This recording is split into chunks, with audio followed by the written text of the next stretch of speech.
बिस्मिल्लाहिर्रहमानिर्रहीम अस्सलाम वालेकुम। आज एक्सरसाइज 2.4 क्वेश्चन नंबर 3 हम स्टार्ट करेंगे। इसमें आप चेक करें कि आपके पास ना x और y अलग अलग इक्वेशंस में दिए हुए हैं।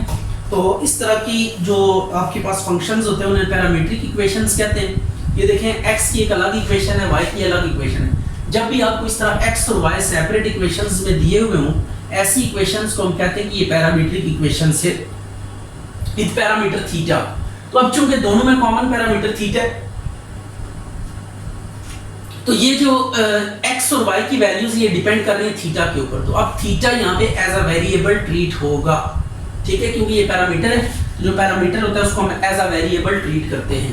तो अब हम क्या करेंगे, इसका पहले अलग डेरिवेटिव लेंगे with respect to theta because theta is over here, और इसका डेरिवेटिव हम अलग लेंगे वो भी विद रिस्पेक्ट टू थीटा, और फिर चेन रूल से इन दोनों को लिंक कर देंगे। तो अभी हम इसको डिफरेंशिएट करते हैं। जो काम आप पहले x के लिए करते थे, आज से वो थीटा के ऊपर सोचें। d/d थीटा अप्लाई करेंगे दोनों साइडों पे, क्योंकि विद रिस्पेक्ट टू थीटा हम डेरिवेटिव ले रहे हैं थीटा। और अगर डिनोमिनेटर में कोई वेरिएबल अलग नजर आ रहा हो तो आप उसे ऊपर मूव कर दें थीटा की -1। ये अब आ गया d/d theta of theta plus d/d theta theta की पावर -1। तो अब देखें यहाँ पे थीटा के रिस्पेक्ट से डेरिवेटिव ले रहे हैं, ये थीटा है, तो जिसके रिस्पेक्ट से डेरिवेटिव ले रहे होते हैं उसके ऊपर अगर कोई पावर ना हो तो उसका डेरिवेटिव क्या होता है, 1 होता है। तो थीटा का डेरिवेटिव कितना होगा, 1 थीटा के रिस्पेक्ट से। तो जिसके रिस्पेक्ट से डेरिवेटिव ले रहे होते हैं उसका डेरिवेटिव क्या होता है, उसके रिस्पेक्ट से 1 होता है। अब ये पावर है -1, तो यहाँ पे क्या करेंगे, पावर स्टार्ट में पावर में से 1 माइनस कर देंगे। जिस तरह x की n वाला डेरिवेटिव लेते थे ना, कीप इन माइंड, हम x की कोई पावर होती थी उसका डेरिवेटिव कैसे लेते थे, अगर x की पावर n है तो पावर स्टार्ट में पावर में से 1 माइनस करते हैं, ऐसा ही है। तो अब यहाँ पे हमने वही रूल अप्लाई करना है, जस्ट यहाँ पे x रिप्लेस हो गया किसके साथ, थीटा के साथ।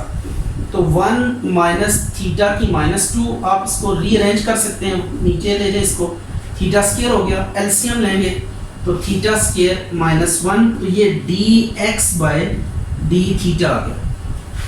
अब आपने बिल्कुल इसी पैटर्न पे डेरिवेटिव लेना है, इसका भी थीटा के रिस्पेक्ट से differentiate with respect to what, theta. तो ये आ गया d/d थीटा अप्लाई करेंगे, जिसके रिस्पेक्ट से आप डेरिवेटिव ले रहे होते हैं d/d, वो वेरिएबल यूज करते हैं। यहाँ पे थीटा है तो d/d थीटा हम यूज करेंगे। अब आपने क्या करना है, अलग अलग इन दोनों का डेरिवेटिव लेना है, इसका अलग डेरिवेटिव ले लें और इसका अलग डेरिवेटिव ले लें। थीटा का डेरिवेटिव 1 हो जाएगा, 1 कांस्टेंट, इसका डेरिवेटिव 0, ये dy/d थीटा आ गया। तो बाय चेन रूल अब अप्लाई करेंगे इसके ऊपर। चेन रूल कैसे होता है, ये dy/dx, फाइंड आपने क्या करना था, dy/dx, x अलग था y अलग था, पैरामीट्रिक इक्वेशन। तो जब x अलग y अलग हो तो x का अपने सेपरेट डेरिवेटिव लेना है, y का अलग डेरिवेटिव लेके फिर चेन रूल से इनको जोड़ना है। तो चेन रूल में क्या करेंगे, d थीटा कॉमन था ना, तो dy के नीचे भी d थीटा डिवाइड कर दें और dx के नीचे भी d थीटा को डिवाइड कर दें। ये हमने चेन रूल अप्लाई कर दिया, dy/dx, dy/d theta, dx/d theta से ऊपर नीचे डिवाइड कर दिए। अब dy/d थीटा के सामने इसकी वैल्यू लिखें, इसकी क्या वैल्यू है, इसकी वैल्यू है 1, और dx/d थीटा के सामने इसकी वैल्यू थीटा स्क्वायर -1/थीटा स्क्वायर। ये आ गया, थीटा स्क्वायर नीचे से ऊपर जाकर मल्टीप्लाई हो जाएगा, तो it would B theta square theta square -1। तो ये आंसर आ गया। अब आपने इसी तरह ये भी आपके पास देखें x t में और y t में, ये दो इक्वेशंस आपको दी है, these are again parametric equations. तो इनका भी हम क्या करेंगे, डेरिवेटिव लेंगे, बट यहाँ पे पैरामीटर t है तो हम t के रिस्पेक्ट से डेरिवेटिव लेंगे। तो इसको हम डिफरेंशिएट करते हैं, differentiate with respect to t, यह आ जाएगा dx/dt a d/dt 1 minus t square और 1 प्लस t स्क्वायर। अब इस पे ना कोशेंट रूल अप्लाई करेंगे, क्योंकि ऊपर नीचे t डिवाइड हो रहा है, t यहाँ पे वेरिएबल है, जब भी वेरिएबल ऊपर नीचे डिवाइड हो रहा हो तो कोशेंट रूल लगा दें। तो कोशेंट रूल कैसे लगेगा, पहले आपने नीचे वाले को एज इट इज लिखना है, ऊपर वाले का डेरिवेटिव ले लेना है, माइनस फिर ऊपर वाले को एज इट इज लिखना है, डिनोमिनेटर का डेरिवेटिव ले लेना है, divided by 1 plus t square का होल स्क्वायर, राइट हो गया। तो अब यहाँ पे t के रिस्पेक्ट से डेरिवेटिव ले रहे हैं because the parameter involve over here is t। तो जो काम पहले x को लेकर करते थे, अब x की जगह पे अब t आ गया। फीलिंग्स आपने x वाली रखनी है, लेकिन t के लिए काम करना है। जो x के रूल्स थे सेम टू सेम अप्लाई हो जाएंगे t के ऊपर। 1 प्लस t स्क्वायर, ये 1 कांस्टेंट है तो कांस्टेंट का डेरिवेटिव 0 होगा, टी स्क्वायर है तो पावर शुरू में पावर में से एक कम हो जाएगी, इधर भी ऐसे करेंगे 1 माइनस टी स्क्वायर, 1 कांस्टेंट इसका डेरिवेटिव 0, टी स्क्वायर का 2t 2 minus 1 divided by 1 plus T square का होल स्क्वायर। यह आ गया a into 1 plus T square minus 2t minus 1 minus T square 2t divided by 1 plus T square का whole square. अब थोड़ा सा simplify इसको कर लेते हैं, minus 2t cube minus 2t plus 2t cube divided by 1 plus T square का whole square. 2t cube से कैंसिल हो जाएगा, तो ये कुल मिला के जो बात आएगी 4at divided by 1 plus T square का होल स्क्वायर। ये आपके पास क्या आ गया, dx बाय dt आ गया। तो अभी एक डेरिवेटिव हम ले चुके हैं, अब हम दूसरा डेरिवेटिव लेते हैं। तो दूसरा डेरिवेटिव लेने के लिए आपको क्या करना पड़ेगा, दूसरे डेरिवेटिव के लिए आपको अगेन इसी प्रोसेस से मूव करना पड़ेगा। t के रिस्पेक्ट से डेरिवेटिव लेंगे, t के रिस्पेक्ट से डेरिवेटिव ले, differentiate with respect to what, t, यह आ जाएगा d बाय dt लिखते हैं दोनों तरफ। अच्छा ये 2b कांस्टेंट है, तो कांस्टेंट अगर मल्टीप्लाई या डिवाइड में हो ना तो उसको डेरिवेटिव से बाहर निकाल लिया करें। अगर कांस्टेंट मल्टीप्लाई डिवाइड में आ रहा है तो उसको डेरिवेटिव से बाहर ले लेंगे। अब यहाँ पे फिर ऊपर भी और नीचे भी t डिवाइड हो रहा है तो आप क्वोशिएंट रूल अप्लाई करेंगे। यहाँ पे जब भी आप देखें वेरिएबल ऊपर नीचे डिवाइड हो रहे हैं तो आपने क्वोशिएंट रूल से डेरिवेटिव लेना है। पहले डिनोमिनेटर को एज इट इज लिखेंगे, ऊपर वाले का डेरिवेटिव माइनस ऊपर वाली टर्म एज इट इज नीचे वाले का डेरिवेटिव और डिवाइडेड बाय डिनोमिनेटर का होल स्क्वायर। ये आ गया। अब आपने करना कुछ यूं है, 2b into 1 plus T square, t का डेरिवेटिव 1 होगा t के रिस्पेक्ट से, t 1 का 0, टी स्क्वायर का 2t divided by 1 plus T square का होल स्क्वायर। अब 2t को मल्टीप्लाई करें अंदर तो ये 2b into 1 plus T square minus 2t square divided by 1 plus T square का होल स्क्वायर। दो t में से एक t माइनस करें, यह आ जाएगा 2b into 1 minus T square divided by 1 plus T square का होल स्क्वायर। अब देखें dy बाय dt आपके पास आ गया और dx बाय dt आपके पास आ गया। चेन रूल अप्लाई करेंगे, बाय चेन रूल। तो चेन रूल कैसे होगा, dy बाय dx हमने फाइंड करना था, वो एज इट इज लिखेंगे इज इक्वल टू, यहाँ पे भी dy के नीचे भी dt डिवाइड कर देंगे और dx के नीचे भी आप क्या करेंगे, dt डिवाइड कर देंगे। dy बाय dt के सामने इसकी वैल्यू लिखें, इसकी वैल्यू आ जाएगी 1 minus T square over 1 plus T square का whole square divided by minus 4at over 1 plus T square का होल स्क्वायर। ये कैंसिल हो गया, 2 को 2 से काट दें तो it would be b into 1 minus T square divided by minus 2at। This is answer. अच्छा जी, अब ये प्रूव करना है तो इस प्रूव में देखें y dy और dx प्लस x, हमें y की वैल्यू चाहिए, y की वैल्यू अवेलेबल है, dy by d of x चाहिए जो कि नजर नहीं आ रहा है, यहाँ पे x की वैल्यू चाहिए वो भी है। तो अब हमने सबसे पहले क्या करना है, dy और dx की वैल्यू फाइंड करनी है। तो dy और dx की वैल्यू फाइंड करने के लिए देखें पैरामीट्रिक इक्वेशन है आपके पास, x अलग इक्वेशन में गिवन है और y एक सेकंड इक्वेशन में गिवन है। इन दोनों का 1 बाय 1 क्या करेंगे, डेरिवेटिव लेंगे और चेन रूल से इनको जोड़ देंगे। तो डेरिवेटिव लेते हैं, differentiate with respect to t के रिस्पेक्ट से डेरिवेटिव लेना है। तो इधर भी d बाय dt लिखेंगे x के साथ भी और इधर भी d बाय dt अप्लाई कर देंगे 1 प्लस टी स्क्वायर। अब क्वोशिएंट रूल अप्लाई करें, डिनोमिनेटर एज इट इज, ऊपर वाले का डेरिवेटिव माइनस ऊपर वाला एज इट इज, फिर डिनोमिनेटर का डेरिवेटिव डिवाइडेड बाय डिनोमिनेटर का होल स्क्वायर। तो आपने क्या करना है, पहले नीचे वाला फंक्शन जो है वो एज इट इज लिखा, ऊपर वाले पे डेरिवेटिव अप्लाई कर दिया, माइनस ऊपर वाला एज इट इज लिखा, फिर नीचे वाले पे डेरिवेटिव अप्लाई कर दिया, डिवाइडेड बाय नीचे वाले का होल स्क्वायर।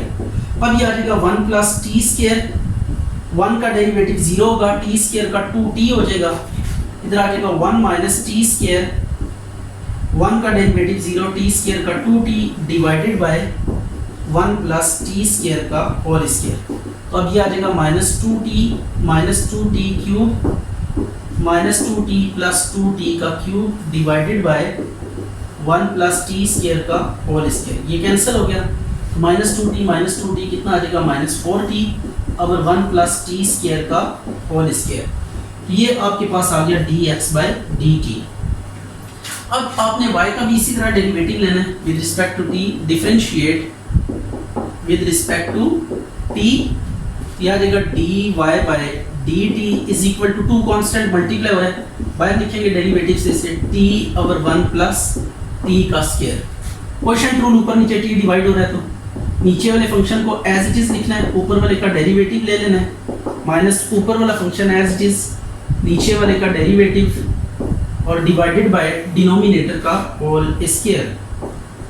ये आ गया, ये हमने क्वोशिएंट रूल अप्लाई कर दिया। अब सिंपल t का डेरिवेटिव t के रिस्पेक्ट से 1 होगा, तो ये सिंपल t है, इसका डेरिवेटिव 1 आ गया, t1 का डेरिवेटिव 0 और t स्क्वायर का 2t आ जाएगा, और ये आ गया 1 प्लस टी स्क्वायर का होल स्क्वायर। अब इसको अंदर मल्टीप्लाई करें चीज़ों को, 1 plus T square minus 2t square divided by 1 plus T square का होल स्क्वायर। तो we will get what 2 into 1 minus T square divided by 1 plus T square का होल स्क्वायर। अब आपने क्या करना है, देखें dy/dt भी आ गया, dx/dt भी आ गया। अब आपने चेन रूल से इनको क्या करना है, जोड़ देना है। चेन रूल लगाते हैं और इनको लिंक करते हैं। What is chain rule? By chain rule. Chain rule है आपके पास dy/dx, तो dy/dt लिखेंगे dx/dt। अब वैल्यूज पुट करें, dy/dt के सामने dy/dt की value that is 2 into 1 minus T square over 1 plus T square का whole square divided by -4t over 1 plus T square का होल स्क्वायर। ये कैंसिल हो गया, तो ये कटिंग के बाद आपके पास जो बचेगा, ये बचेगा 1 minus T square over 2t, ये dy/dx आ गया। अब dy/dx आ गया जो कि हमें चाहिए था। अब हमने जो प्रूव करना है उसको हम पिक करेंगे और जस्ट वैल्यू सब्स्टिट्यूट करके इक्वल टू 0 लेकर आएंगे। Consider y dy over dx plus x is equal to, y के सामने y की वैल्यू पुट करें, कितनी वैल्यू है 2t 1 माइनस टी स्क्वायर, ये y की वैल्यू पुट कर दी। अब dy ओवर dx के सामने इसकी वैल्यू लिखें, dy ओवर dx के सामने इसकी वैल्यू ये लिखी हुई है -1 minus T square over 2t sorry ये आ गया -1 minus T square over 2t plus x की वैल्यू। अच्छा, ये y की वैल्यू y के सामने पुट करनी है, डेरिवेटिव की वैल्यू डेरिवेटिव के सामने, और प्लस के सामने प्लस x के सामने x की वैल्यू। x की वैल्यू कितनी है 1 minus T square over 1 plus T square. ये 1 plus T square sorry 2t से कैंसिल हो जाएगा, तो ये कुल मिला के आएगा 1 minus T square over 1 plus T square plus 1 minus T square over 1 plus T square. ये कटिंग करें तो ये आपके पास आ जाता है 0। ये देखिए, ये हमने चेन रूल के मेथड से किया, तो ये काफ़ी कॉम्प्लिकेटेड हो गया। इसका एक डायरेक्ट मेथड भी है कि जिससे आप इस तरह इजीली प्रूव कर सकते हैं। अभी हम देखते हैं कि इसको अगर डायरेक्ट प्रूव करना पड़ जाए, यानी चेन रूल से आप अवॉइड करना चाहें, तो then what will you do, उसके लिए हम देखेंगे कि क्या करना पड़ेगा। तो देखें, अभी हमने चेन रूल, पहले x का अलग डेरिवेटिव लिया, y का अलग डेरिवेटिव लिया, चेन रूल से उनको जोड़ दिया और फिर जो प्रूव करना था वो कंसीडर कर लिया, और उसमें y के सामने y की, डेरिवेटिव के सामने डेरिवेटिव की, x के सामने x की वैल्यू सब्स्टिट्यूट की, और सिंप्लीफिकेशन और कटिंग के बाद ये 0 एज रिक्वायर्ड ये प्रूव हो गया। अब हम इसका सेकंड अल्टरनेट मेथड देखते हैं और देखते हैं कि उससे क्या आसानी होगी। तो आपने ना एक और मेथड भी है, वो ये है कि आप इन दोनों इक्वेशंस को यूज करके पहले आप इस तरह सिंपलीफाई करें कि t बीच में से एलिमिनेट हो जाए, यानी एक वेरिएबल को पहले आप एलिमिनेट कर लें। जब वो वेरिएबल एलिमिनेट हो जाएगा तो आपके पास सिंपल पैरामीट्रिक से रेक्टेंगुलर फॉर्म आ जाएगी, और उसके ऊपर आप जो आपके पास ट्रिवियल डेरिवेटिव का मेथड है वो अप्लाई करके क्या कर सकते हैं, डेरिवेटिव डिटरमिन कर सकते हैं। तो अब हम उसको देखते हैं कि उस पैटर्न से कैसे ये क्वेश्चन किया जा सकता है। अच्छा, अब हम दोबारा ये इक्वेशंस पिक करेंगे और कुछ ऐसा प्रोसीजर अप्लाई करेंगे कि ये t बीच में से क्या हो जाए, एलिमिनेट हो जाए। तो फर्स्ट ऑफ ऑल हमने टी को एलिमिनेट करना है। इसके लिए आपको ये करना पड़ेगा स्केलिंग एंड एडिंग 1 and 2, 1 और 2 की स्केलिंग भी करनी है और ऐड भी करना है। तो लेफ्ट साइड का स्केयर लेफ्ट साइड में ऐड करेंगे और राइट साइड का स्केयर राइट साइड में ऐड करेंगे। ये आ गया 2t over 1 plus t square का होल स्क्वायर। ये आपके पास आ जाएगा 1 minus t square का whole square over 1 plus t square का whole square plus 4t square over 1 plus t square का होल स्क्वायर। इसका एलसीएम लें, ये आ गया 1 माइनस, इसका फार्मूला ओपन कर दें, आ जाएगा 1 plus t square का square minus 2 into 1 into t square plus 4t square. अब इसके बाद ना डिनोमिनेटर में भी फार्मूला ओपन करेंगे 1 plus t की 4 minus 2t square plus 4t square divided bye, इसका भी फार्मूला ओपन करें 1 का स्क्वायर t स्क्वायर का square plus 2 into 1 into t square. ये a प्लस b का और a माइनस b का होल स्क्वायर के फार्मूलाज हमने ओपन कर दिए। अब आपने लिटिल बिट सिंप्लीफिकेशंस करनी है और उसके बाद आप देखेंगे कि t एलिमिनेट हो चुका होगा। तो ये एलिमिनेशन मेथड से हम डेरिवेटिव लेना सीख रहे हैं 1 plus t की 4 प्लस 2t स्क्वायर और नीचे भी ये 1 plus t की 4 प्लस 2t स्क्वायर, ये कैंसिल हो गया तो x square plus y square equal to 1 आ गया। तो आपने देखा आपने लिटिल बिट कैलकुलेशंस की और आपने t को एलिमिनेट कर दिया, मतलब पैरामीटर को आपने क्या कर दिया, एलिमिनेट कर दिया। तो कोई भी क्वेश्चन आपके पास आ जिस तरह पैरामीट्रिक फॉर्म के साथ पैरामीट्रिक इक्वेशंस आ जाए तो आप या तो दोनों का अलग अलग डेरिवेटिव लेके चेन रूल लगा दें या फिर आप ये करें कि आप देखें कि किस तरीके से पैरामीटर को एलिमिनेट किया जा सकता है। जैसे यहाँ पे है कि हम स्केलिंग और एडिंग करके पैरामीटर को हमने क्या कर दिया, t को एलिमिनेट कर दिया। तो जब t को एलिमिनेट कर दिया अब ये सिंपल x y की फॉर्म में, मतलब रेक्टेंगुलर फॉर्म है। अब आप इसका स्ट्रेट अवे क्या कर लेंगे, डेरिवेटिव ले लेंगे। तो अब इसको डिफरेंशिएट कर देते हैं, differentiate with respect to x। या प्रीवियस क्वेश्चंस में से एक क्वेश्चन बन गया d by d of x x square plus y square d by d of x into 1। तो अब सेपरेटली डेरिवेटिव ले लें, x स्क्वायर का अलग डेरिवेटिव ले लें, y का अलग डेरिवेटिव ले लें x के रिस्पेक्ट से 1 का 0। x स्क्वायर का डेरिवेटिव क्या है, 2 पावर शुरू में पावर में से कम, और y का डेरिवेटिव क्या होता है, पावर रूल लगता है इसके ऊपर, पावर स्टार्ट में पावर में से माइनस करते हैं और फिर y का अगेन भी डेरिवेटिव लेते हैं। x का नहीं अगेन डेरिवेटिव लेते हैं, इसके अलावा कुछ भी आ जाए, जब भी पावर रूल किसी और पे लेंगे x के अलावा तो आप उस पे अगेन भी डेरिवेटिव लेंगे। तो ये y का डेरिवेटिव का फार्मूला आप देख लें, पावर स्टार्ट में पावर में से एक माइनस, फिर y का अगेन भी डेरिवेटिव आ जाएगा। अब 2 कॉमन ले लें, x plus y dy power dx is equal to 0। अब ये 2 मल्टीप्लाई हो रहा है, 0 से डिवाइड हो जाएगा, तो ये x plus y dy power dx is equal to 0। आप इसको रीअरेंज करके लिख दें, y पहले लिख दें, dy over dx ये पहले लिख दें, प्लस है बीच में, कोई फर्क नहीं पड़ेगा, ये आ गया। तो ये देखिए यही हमने प्रूव करना था, ये ऑटोमेटिकली प्रूव आ गया एज रिक्वायर्ड। यही प्रूव करना था, चेक कर सकते हैं आप y dy over dx plus x। तो ये आपके पास एक सिंपल मेथड है जिससे आप क्या करेंगे, पहले स्केलिंग और एडिंग करके सिंप्लीफिकेशन करेंगे, t खत्म हो जाएगा, उसके बाद ये सिंपल इक्वेशन बन जाएगी सर्कल की। इसका आप डेरिवेटिव लेंगे, डेरिवेटिव लेने के बाद आप बस ऑर्डर चेंज करेंगे तो आप देखेंगे प्रूफ आ चुका होगा।